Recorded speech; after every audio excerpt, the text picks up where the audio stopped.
얼마 전에 제가 뉴스를 보았는데요.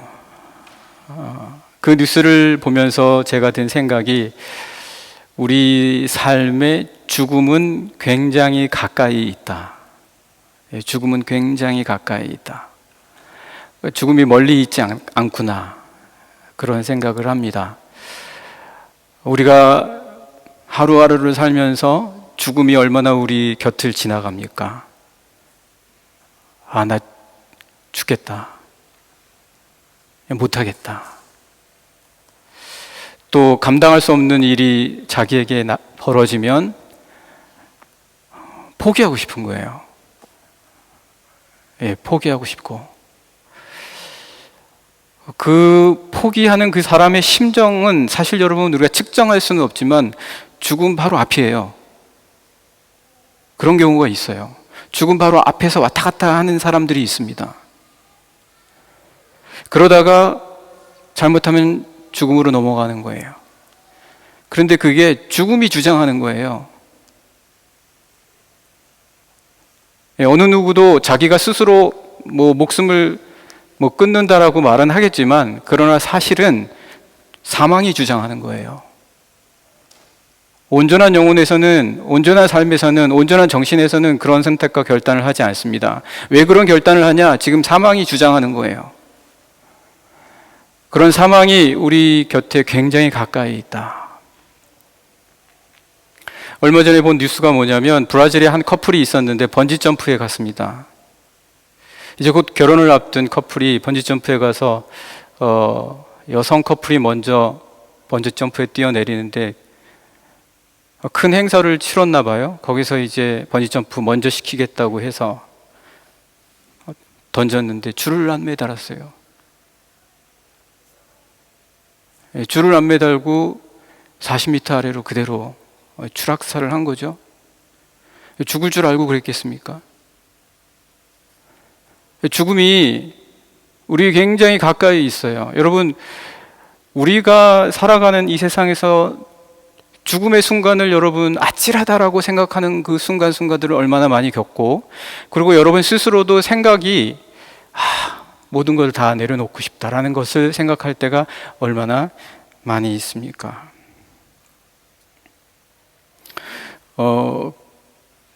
그러나 우리 그리스도인들은 그러한 모든 죽음에서도 죽음이 주장하는 것이 아니라 생명이 주장하는 사람들이라는 거예요.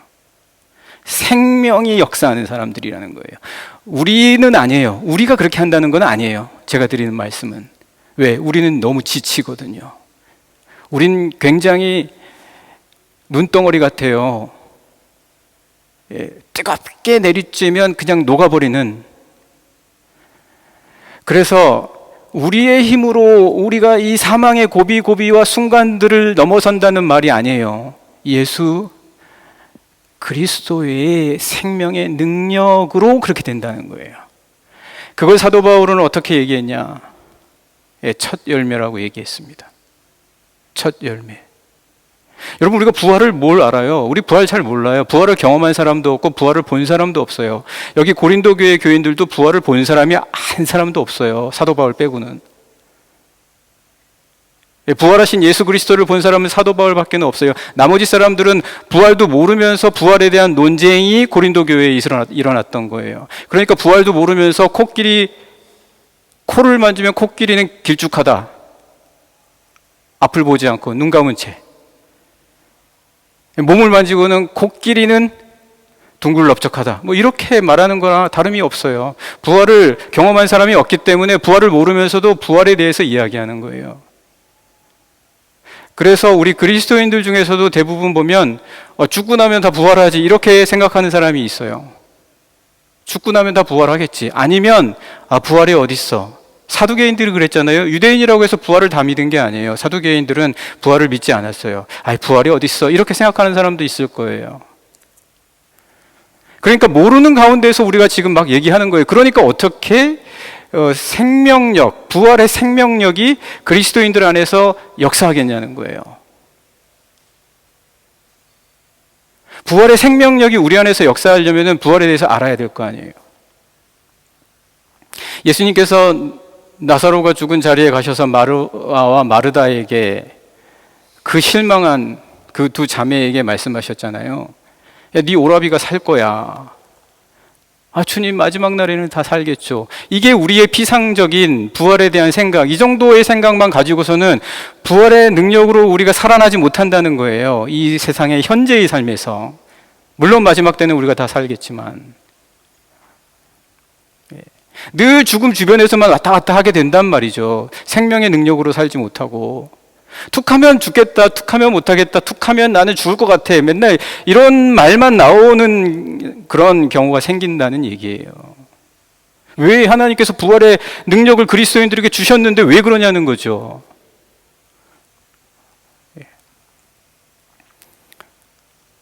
마리아와 마르다가 그렇게 얘기하니까 주님께서 뭐라고 말씀하십니까? 그거는 논리나 증명으로 풀어내거나 이게 그렇게 이해하는 것이 아니다. 주님이 어떻게 말씀하십니까? 나는 부활이요 생명이니 죽어서 나를 믿는 자는 살아나겠고 살아서 나를 믿는 자는 영원히 살겠다. 그걸 믿어야 되는 거예요. 내가 이것을 믿느냐, 믿음인 거예요. 부활은 예수 그리스도께서 부활의 생명의 능력이 내가 지금 죽을 것 같은 이 인간의 이 현실의 세상에서 생명의 능력을 품고 살아가는 첫 번째 단계는 이 설계도의 첫 번째 단계죠.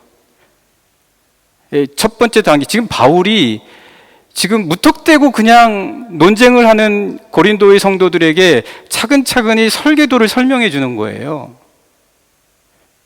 처음 부활의 생명의 능력이 너희들의 삶에서 살아 움직이려면 첫 열매의 능력을 받아야 된다는 거예요. 함께 말씀을 보시겠습니다. 20절 말씀 한번 같이 보실까요? 네, 20절 말씀 같이 읽겠습니다. 시작. 그러나 이제 그리스도께서 죽은 자 가운데서 다시 살아나사 잠자는 자들의 첫 열매가 되셨도다. 첫 열매. 이 첫 열매가 의미하는 건 뭐냐? 예. 첫 열매가 의미하는 거는 첫 열매 따라 다 된다는 거예요. 첫 열매로 말미암아 된다는 거예요. 첫 열매에게 힘이 있다는 거예요. 첫 열매를 믿을 때 그 첫 열매의 형상대로 말미암아 된다는 거예요. 그래서 21절 같이 읽겠습니다. 21절 읽겠습니다. 시작. 사망이 한 사람으로 말미암았으니 죽은 자의 부활도 한 사람으로 말미암는도다. 첫 열매는 우리가 그리스도 때문에 바뀔 수 있다는 거예요. 그리스도 때문에 내가 바뀔 수 있다. 그 능력을 믿는 것부터 시작하는 거예요, 부활은. 우리 모두는 그리스도로 말미암아 바뀔 수가 있습니다. 믿으십니까? 부활의 생명의 능력이 나에게는 아직 없어요. 그런 생명의 능력이 없고 이 세상에서 살아갈 때 너무나 매번 죽음의 생각과 사망의 골짜기와 같은 그런 어두컴컴한 영들이 나를 너무 누르잖아요. 그럼에도 불구하고 나는 예수 그리스도의 부활의 생명의 능력을 의지하고 살아갈 수 있는 이유가 그로 말미암는 그 첫 열매를 믿기 때문이다. 이게 첫 번째 단계입니다. 그래서 22절 말씀 같이 읽겠습니다. 아담 안에서 모든 사람이 죽은 것 같이 그리스도 안에서 모든 사람이 삶을 얻으리라. 진짜 생명력 넘치는 삶을 한번 살아보자는 거예요. 지금 아직 내가 육체적으로 죽지는 않았지만 무릇 살아서 나를 믿는 자는 영생을 얻으리라. 영원한 이 땅의 삶이 아니라 예수 그리스도가 우리에게 부여해 주시는 진짜 참된 삶, 진짜 기쁘고 즐거운 삶, 상황에 지배되지 않는 삶, 사람들의 생각과 시각에 지배되지 않는 삶, 예수 그리스도에 의해서 이끌리는 삶, 그거를 한번 누리라는 거예요.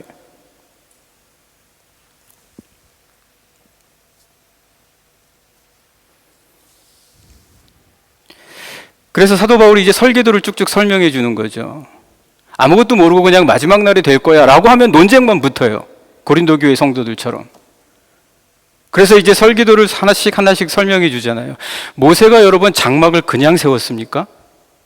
출애굽기 한번 읽어보세요. 그거 복잡해서 여러분 읽다가 졸아요. 다 잠들어요. 저는 모세가 만약 하나님의 영광 가운데 시내산 꼭대기에서 구름 가운데 역사하신 하나님의 그 임재를 경험하지 못한 채 그냥 평상시에 출애굽기를 읽어주면서 이대로 지어 그랬으면은 모세도 졸았을 거예요. 예, 뭐가 그 말이 그 말 같고 뭐 다른 게 하나도 없는 것 같고 거기서 그거 하라는데, 그런데 모세가 받은 장막의 모든 말씀들은 설계도예요. 설계도. 무슨 설계도입니까? 장막 텐트 세우라는 게 아니에요.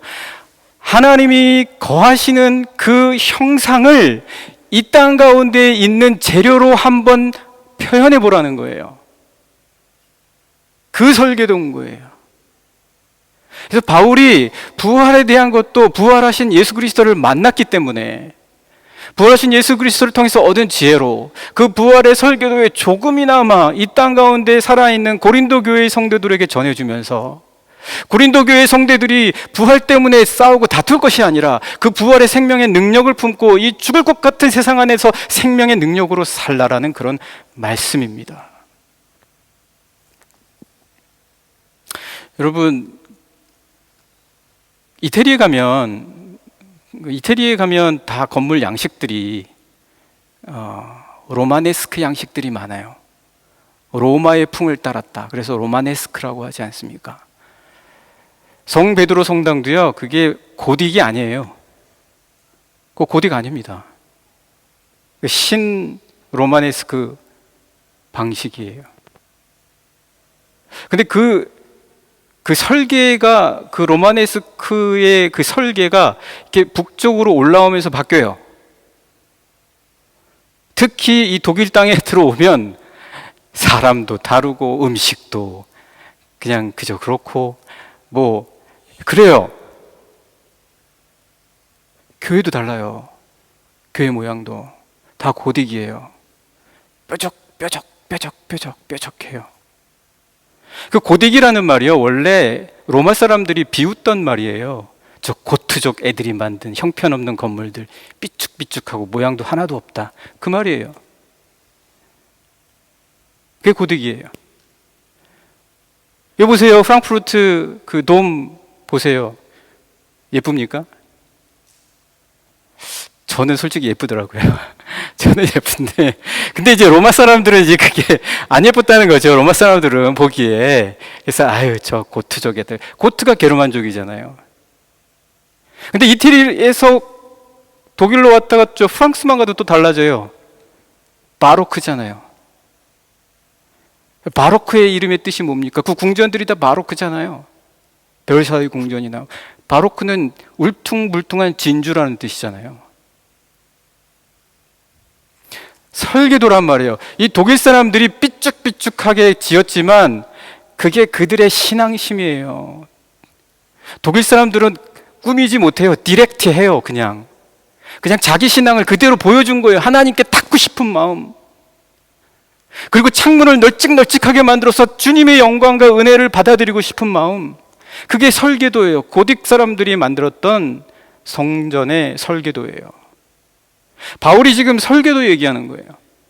부활에도 설계도가 있다.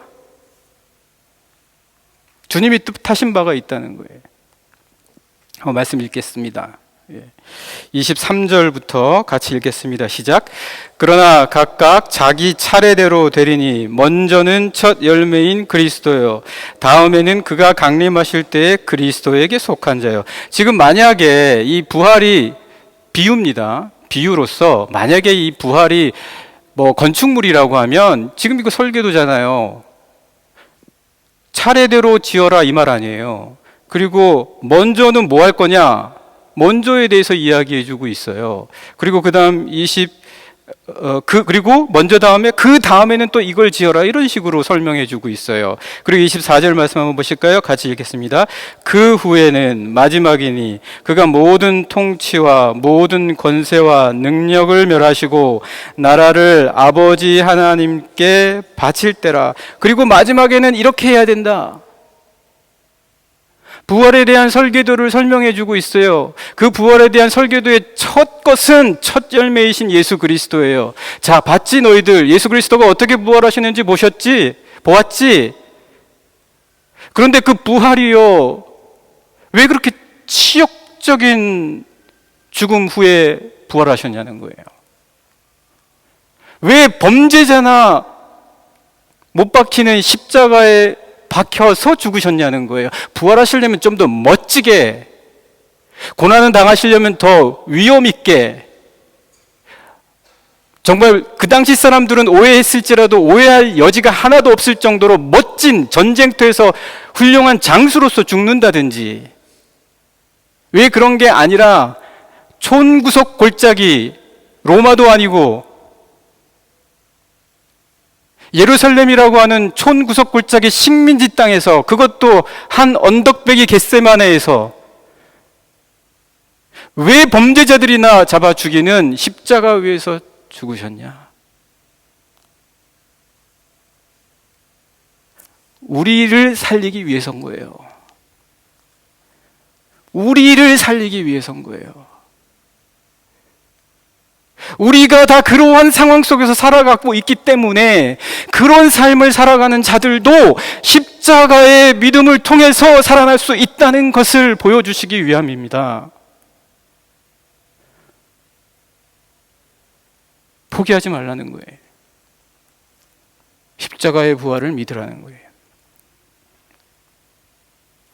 바로 그렇게 그 십자가의 믿음을 통하여 우리는 예수 그리스도의 부활의 능력이, 생명의 살아 숨쉬는 능력이 그 믿음의 순간 우리의 몸을 바꿔줘요. 부활의 몸으로 바꿔줍니다. 여러분이 누구라고 그러셨죠? 여러분은 교회예요. 교회는 이게 아닙니다. 교회는 이거 아니에요. 교회는 여러분이에요. 여러분은 그리스도의 뭐죠? 몸이에요. 예수 그리스도의 몸이에요. 그거를 영적으로 역사하는 힘이기 때문에 눈으로라도 조금 이해하게 하기 위하여 뭘 합니까? 성만찬을 하는 거 아닙니까? 예수 그리스도의 몸을 먹으면서 내 죽을 몸이 생명을 품는 거 아닙니까? 내 썩어질 피가 예수 그리스도의 피로 바뀌는 거 아닙니까? 그래서 결국은 죽을지라도 지금부터 우리는 부활의 생명의 능력을 품고 살아갈 수 있다. 그게 누구냐? 그리스도인 크리스찬이다. 믿으십니까? 여러분, 우리가 그거 아니면 뭐하러 이렇게 살고 있습니까? 왜 이렇게 살고 있습니까? 그리스도에게 속하는 거예요. 부활의 두 번째 설계는, 첫 번째는 예수 그리스도께서 첫 열매가 되시는 것이고, 두 번째 설계는 예수 그리스도께 자꾸 속하는 거예요. 예수 그리스도께 속하는 자, 성만찬의 떡을 나누고 성만찬의 잔을 나누고, 그리고 말씀을, 생명의 떡을 먹으면서 우리가 예수 그리스도의 몸이 되어가는 것입니다. 그게 교회예요. 그래서 여러분은 교회예요. 그 말씀을 여기에 이렇게 사도 바울이 이야기해 주고 있습니다. 어떻게 이야기해 줬습니까? 23절 하반절에 보시면은 속해야 된다. 어떻게 설명을 해줬냐면 23절 다시 한번 읽어보면요, 같이 읽겠습니다. 시작. 그러나 각각 자기 차례대로 되리니 먼저는 첫 열매인 그리스도요, 다음에는 그가 강림하실 때에 그리스도에게 어떻습니까? 속한 자들이다. 여러분, 우리가 지금 이렇게 예배드리는 것도 계속 그리스도에게 속하기 위한 거예요. 내 몸을 부활의 몸으로 변화시켜가는 것인 줄 믿습니다.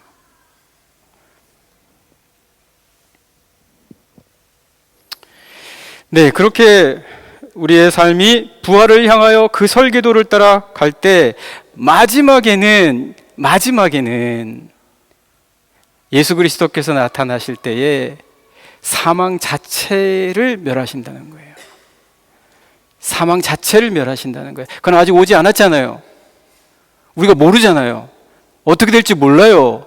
그러니까 지금 우리가 할 수 있는 부활의 설계도대로 따르는 삶의 모습은 어떻게 하면 그리스도께 속한 자가 되느냐이다라는 것이죠.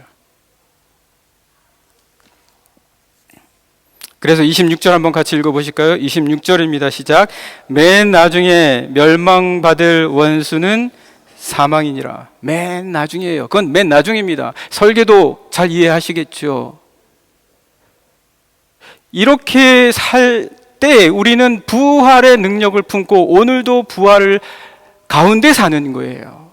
사도 바울이 그래서 뭐라고 얘기했습니까? 나는 날마다 죽노라. 나는 날마다 죽노라. 죽음을 두려워하지 않는 거예요. 네, 점점 예수 그리스도께 속하면 어떻게 되겠습니까? 점점 예수 그리스도께 속하게 되면 내 안에 예수 그리스도께서 충만해지시는 거죠. 그게 다음 단계에 사도 바울이 설명해 주는 거예요. 더 이상 나를 이끄시는 거는 나 자신이 아니라 하나님이시라는 거죠. 같이 읽겠습니다. 27절, 28절 읽겠습니다. 시작. 만물을 그의 발 아래에 두셨다 하셨으니 만물을 아래에 둔다 말씀하실 때에 만물을 그의 아래에 두신 이가 그 중에 들지 아니한 것이 분명하도다. 모든 것, 한마디로 말해서 모든 것이 하나님 아래에 놓여지게 되게 살라는 거예요. 모든 권위, 내 자존심에서부터 시작해서 내가 사랑하는 내 자녀, 그리고 나의 학벌, 내 직장, 모든 것을 하나님 발 아래에 두라는 거예요. 그래야 다시 산다는 거예요. 안 그러면 죽을 때 그냥 죽고 사라지고 없어져요. 다 하나님 아래에 두라는 거예요. 점점 우리가 예수 그리스도의 능력 가운데 들어가게 하신다는 거죠. 그래서 28절 말씀 보시겠습니다. 같이 읽겠습니다. 시작. 만물을 그에게 복종하게 하실 때에는 아들 자신도 그때의 만물을 자기에게 복종하게 하신 이에게 복종하게 되리니 이는 하나님이 만유의 주로서 만유 안에 계시려 하심이로다. 여러분, 예수 그리스도께서도 죽음까지 내어놓으셨어요. 아버지 뜻에 내려놓으신 거예요. 그러니까 어떤 일이 벌어졌습니까? 다시 사신 거예요. 요 설계도입니다. 그러니까 다시 사신 거예요. 여러분들이 한치 앞에 있는 죽음과 더불어 살아가시잖아요. 언제 이 죽음이 나를 압도할지 모릅니다. 이 설계도를 품으십시오. 이 설계도 품고 생명의 능력을 지키십시오. 38년 된 병자가 물가에 있다가 38년 되니까 살 의지가 없어졌어요. 그러면 죽는 거예요. 예수 그리스도께서 오셨어요. 오셔서 내가 낫고자 원하느냐? 대답을 못해요. 내가 들어가려고 해도 남들이 다 먼저 갑니다. 의지가 사라지면 죽는 겁니다. 생명의 능력이 우리 안에서 역사하도록 이 부활의 설계도, 사도 바울이 말한 이 부활의 능력 품고 살아가시는 우리 사랑하는 영락의 모든 성도님들 되시기를 간절히 축복합니다.